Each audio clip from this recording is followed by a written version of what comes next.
नहीं, आज तो आप सवेरे पूछ रहे थे, उसके बाद वैसे तो हम देख रहे थे। उसके लिए हमने इन लोगों को डिपार्टमेंट से जानकारी लेने के लिए अपने अधिकारियों को कहा था कि क्या अद्यतन स्थिति।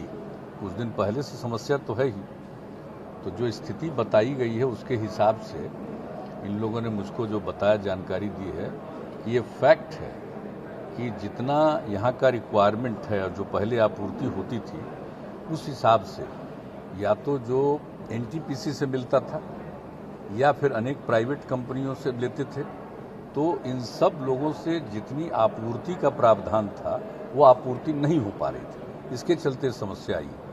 तो अभी इन लोगों ने बाकी अन्य जगहों पर जहां से बिजली ज़्यादा दाम में उपलब्ध हो रही है वहां से खरीद करके अब करीब करीब जो आवश्यकता है उसके मुताबिक करने की स्थिति में जा रहे हैं। तो अब स्थिति को तो ठीक करेंगे, लेकिन एक बात जान लीजिए कि है ही सप्लाई कम हो गया है। तो सप्लाई कम होने के कारण यानी वहाँ पर जो भी होगा उसका प्रोडक्शन कम होगा। सप्लाई कम होने का मतलब है कि जितना वहाँ होता है उसमें कमी आई है, तो उसके चलते ये हुआ है। लेकिन हमारे ये विभाग जो है पूरे तौर पर लगा हुआ है और उसमें ऐसी उम्मीद है कि अब करीब करीब वो नॉर्मल स्थिति में पहुंच जाएंगे। उन्होंने पूरा डिटेल दिया है, पूरा डिटेल जानकारी दी कि कितना कमी थी।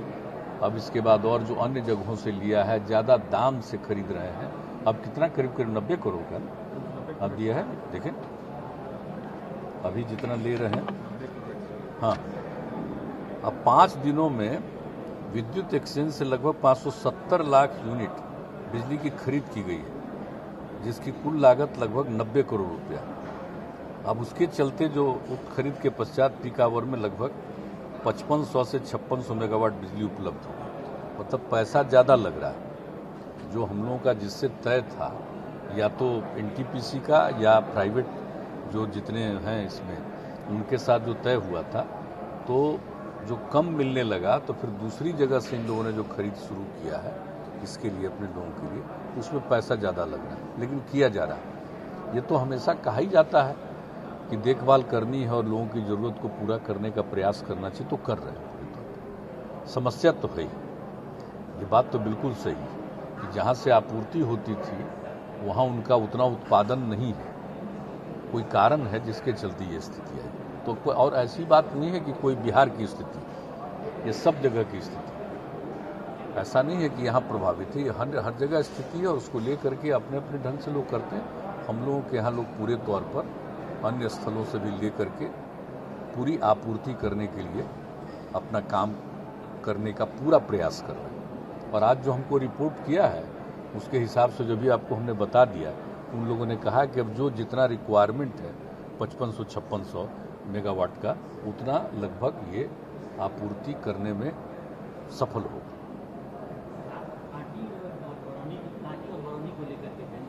हाँ, वो सब तो है ही, वो सब में तो समस्या है ही है। अब कांटी बरौनी सब तो आप जानते ही हैं। अरे हम तो शुरू कराए थे, आप जानते हैं कितना बिजली घर शुरू करवाए, सब कुछ करवाए, लेकिन बाद में हम लोगों ने ही तय कर दिया कि ये सब को हम हैंड ओवर कर देंगे एनटीपीसी वगैरह को। तो वो उनके साथ डील करके हम लोगों ने तो हैंड ओवर कर दिया। अब अपना राज्य के अधीन तो कोई नहीं है, लेकिन राज्य वाले को भी पूरा उसको रिवाइव करने के लिए, उसका एक्सपेंशन करने के लिए तो पूरा प्रयास हम लोगों ने शुरुआती दौर में तो किया है ना, अनेक वर्षों में, और उस दिशा में बढ़ रहे थे। और नया बिजली घर भी कितना निर्मित करवाने के लिए, जिसमें स्टेट और सेंटर दोनों की भागीदारी थी, सब किया। लेकिन अल्टीमेटली हम लोगों ने सब हैंड ओवर कर दिया उधर और कहा कि नहीं, आप ही आपूर्ति करिए और उसके लिए जो भी राज्य सरकार का उसमें इन्वेस्टमेंट था उस हिसाब से एक अंश राज्य सरकार को उन लोगों ने लौटा भी दिया। तो अब तो उन्हीं लोगों के अधीन है। लेकिन एक बात साफ है कि बरौनी ताप विद्युत केंद्र जो है, अब उसके लिए जो काम कर रहा है, तो जो डिपार्टमेंट बता रहा है कि अब लगता है कि 1 माह में चालू हो जाएगा बरौनी ताप विद्युत केंद्र का। मतलब इकाई संख्या 6 के बारे में, और इकाई संख्या 9 जो है उसके बारे में है कि काफ़ी तेज़ी से काम चल रहा है, 10 दिन में चालू हो जाएगा। तो इन सब चीज़ों का आज ही रिपोर्ट किया है। हम लोगों ने कहा कि भाई कहाँ क्या स्थिति है, पूरी जानकारी दीजिए, तो ये बताया। और फिर मुजफ्फरपुर ताप विद्युत केंद्र वाला भी है, तो काफ़ी महंगा हो गया है रेट, सबको मालूम है। तो रेट बहुत ज़्यादा है महंगा, तब तो और जगहों से ले भी रहे ही हैं। तो इसलिए यहाँ सप्लाई के लिए पूरा प्रयास लोग कर रहा है। तो आज ही डिटेल हम लोगों ने इसके लिए जानकारी ली थी, तो उसमें बताया। और सब तो ठीक है ना, हम चले गए।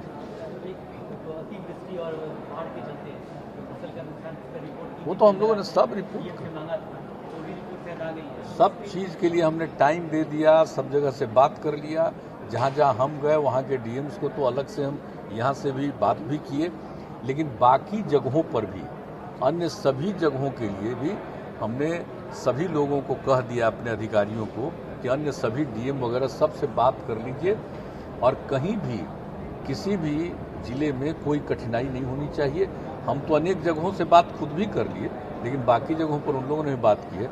और हमने तो कह दिया कि इसके संबंध में कहाँ क्या नुकसान हुआ है, ये पूरी की पूरी रिपोर्ट कम से कम समय में। और हमने कह दिया था कि इसके बारे में आज 11 को हम लोग बात कर रहे हैं, हम कह दिया था कि 12 तक ये सब काम कर लीजिए। अब कल रात में हम पूछे कि सबका रिपोर्ट आ गया ना, और ये बात हो गई है कि निश्चित रूप से कर लेना है, और जो भी देना पड़ेगा राज्य सरकार उसके लिए शुरू करेगी और अपनी मांग रखेगी सेंटर के सामने। वो तो एक अलग विषय है, लेकिन हम लोग सबके लिए ये पूरा का पूरा इंतजाम करेंगे, उसमें नहीं छोड़ेंगे। शुरू वाला तो सब तैयारी थी, आप लोगों को बता दिए थे। लास्ट में फिर जो वर्षा हुई, आपको मालूम ही है, तो कई जगहों पर वर्षा हुई, तो हम तो कई जगहों को देखे भी, कई जगह अफेक्टेड थे। हम तो खुद भी पैदल जाकर के भी देखे हैं कई जगहों पर, सभी अधिकारियों को भी लगाया, सब लोगों ने देख लिया है। और जो भी प्रभावित गांव, जो भी इलाका, उसको तो मदद कर ही रहे हैं। और जिनका फसल प्रभावित हुआ है उनको जो कुछ भी मदद देनी है वो मदद हम लोग करें, ये तय कर चुके हैं, ये निर्णय हो चुका है। और उसके लिए जल्दी से जल्दी रिपोर्ट आ जाएगी। और मुझको पूरा भरोसा है कि कल तक का तो हम अल्टीमेट रखे हैं, तो हम तो छोड़ेंगे थोड़े ही। कल भी हम रात में पूछेंगे जरूर, क्या कि अब तो छुट्टी ना हो जाएगी 4-5 दिन, लेकिन फिर भी पूछ लेंगे। अगले 3-4 दिन तो भाई आप जानते ही हैं कि जो स्थिति है उसमें सब लोग उधर इंगेज रहते हैं। लेकिन इसलिए उसके पहले ही हमने कहा है कि सब चीज़ को पूरी जानकारी ले लीजिए। और उसके लिए जो भी है बात हम लोग कर चुके हैं कि भाई जितना भी प्रभावित लोग हम सब मदद करेंगे। जो 4-5 प्रकार की मदद हम लोगों का तय है, उस तरह से सबको मदद करेंगे।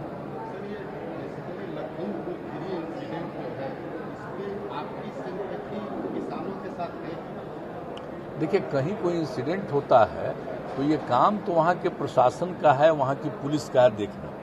तो देख ही रहा है, अब तो जान ही रहे हैं कि सारी चीज़ें आ रही हैं, खबरें बहुत चल रही हैं। लेकिन किसी भी राज्य में अगर कोई इंसिडेंट हुआ है तो उसके बारे में तो पूरी जांच होती है, और जांच होने के बाद जो ज़रूरत कार्रवाई होती रहती है। लेकिन इसमें तो हम इन सब चीज़ों में हम कोई बयान और वक्तव्य ज़्यादा हम नहीं देते। हम अपने राज्य के बारे में ही सब कुछ देखना है। अगर कहीं कोई घटना घटे तो तुरंत हम लोग उस पर अलर्ट रहते हैं कि तत्काल कार्रवाई करो। आप देखते हैं ना, कहीं भी इग्नोर हम नहीं करते। कोई भी जिम्मेवार हो उसको हम लोग किसी को मौका नहीं देते हैं कि उसको छोड़ सकते हो, एक एक तरह से देखते हैं। और बाकी जगह पर हुआ है सब, तो जो बात सब सामने आ रही है वही रहा। कोर्ट तक में मामला चला गया, वहाँ से भी हुआ है, वही ना कह रहे हैं, सुप्रीम कोर्ट भी देख लिया, तो उसमें हम लोगों को क्या बोलना है। चलिए, कास्ट सेंसस के बाद जैसे कि 2-3 दिन पहले तेलंगाना असेंबली ने रिजोल्यूशन पास किया, आप लोग ऑलरेडी पास कर चुके हैं 2 बार। और जिस ढंग से सेंट्रल गवर्नमेंट सुप्रीम कोर्ट में बार बार ये इंडिकेशन दे रही है कि हम लोग शायद पॉसिबल ना हो। हाँ, वो तो पहले से बात होगी, उस बारे में हम लोग तो बता दिए। और हम तो आपको बता दिए हैं कि जो भी बात हुई है फिर हम लोग एक साथ बैठ करके इसके बारे में निर्णय करेंगे। जो हम लोगों को राज्य के अंदर कराना होगा, सबका एकजुट बैठा करके, सबकी सहमति करके, और किस तरह से करेंगे कि ये ठीक ढंग से होना चाहिए। ये तो आप जानते ही ना है। कास्ट सेंसस जो होता है वो तो एक अलग चीज़ है, उस पर हुआ जनगणना का हिसाब हुआ, जो भी हुआ, अगर उसमें किया जाता तो बहुत अच्छी रिपोर्ट रहती, उसमें कोई दिक्कत नहीं। वो तो 11 में एक और अलग से किया गया ना, तो अलग से किया गया, तो उसमें तो हम पहले भी कह रहे हैं, अरे जाति में उपजात होती, तो नॉर्मली तो लोग अपना उपजात बोलते रहता है, तो अगर लोगों को आप अलर्ट करके और ट्रेन करके लगा दीजिएगा कि उपजाति बोले तो उसकी जात का भी उस पूरे इलाके से पता कर लीजिए कि उपजाति बोल रहे हैं तो कौन जाति है, तो अगल बगल मेहनत करके और सबका कंसेंट लेकर के एक एक चीज़ को नोट करना। अब उस बार क्या देखा, जो भी बात आ रही है इसका मतलब ठीक से नहीं अध्ययन किया, जो कुछ भी कोई बोलता रहता सुनता था। उपजाति का भी जो नामकरण है आप देखिएगा, विभिन्न जातियों में भी सब उपजातियां तो होती हैं, लेकिन कभी कभी उपजाति का नामकरण कोई एक ही जात में नहीं है, उसी तरह की उपजात दूसरे जात में भी नामकरण मिल जाएगा आपको। तो इसके लिए तो मेहनत करना पड़ता है ना। तो हम लोग अपने यहाँ अगर कुछ करेंगे तो सब बैठेंगे, और अगर यहाँ करेंगे सबके कंसेंट से, हम अभी कुछ अपनी तरफ से ऐलान करना उचित नहीं समझते। हम क्यों नहीं सबके राय लें, सबको बैठाएं, सर्वसम्मति रहेगी, और सर्वसम्मति रहेगी तो सब बढ़िया से मदद करेंगे, लोगों को गाइड करेंगे, और उसमें जब भी होगा तो बहुत अच्छे ढंग से किया जाएगा। ऐसा कुछ नहीं है कि कोई किसी के बारे में उपजाति है तो उसके बारे में ठीक से नहीं समझेगा और जात का नहीं। और आज तो आप देख रहे हैं ना भाई, कोई जात